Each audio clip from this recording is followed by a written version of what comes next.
I started writing because when I was in theater college, I also went to theater college, I forgot to mention, at George Brown College in Toronto after I left university.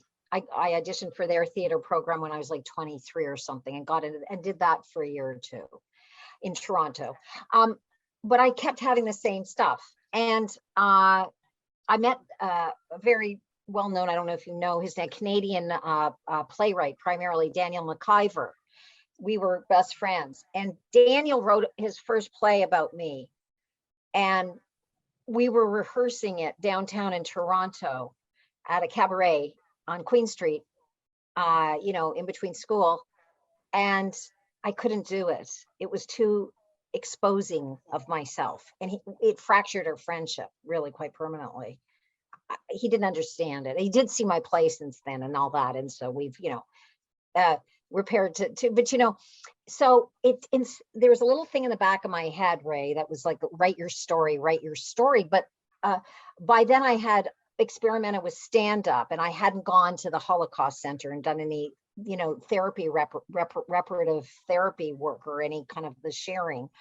And it was like an internal voice. I mean, I literally could practically hear those words, write your story. I didn't know what it meant because I was writing my own stand-up. I was, and so I, because of Daniel's kind of push, even though we weren't talking at that time, I started to write. And so I lived in this, house with a roommate in Toronto. And I used to get up at, it was eating me at 3 or 4 in the morning. I was working as a cocktail waitress or in an Irish pub, like a regular waitress, actually, at this point.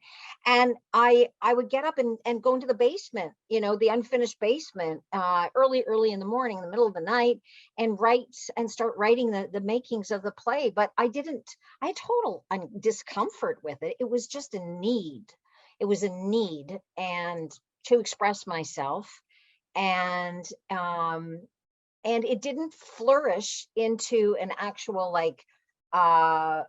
full-blown play or anything like that until I lived in Vancouver many years later.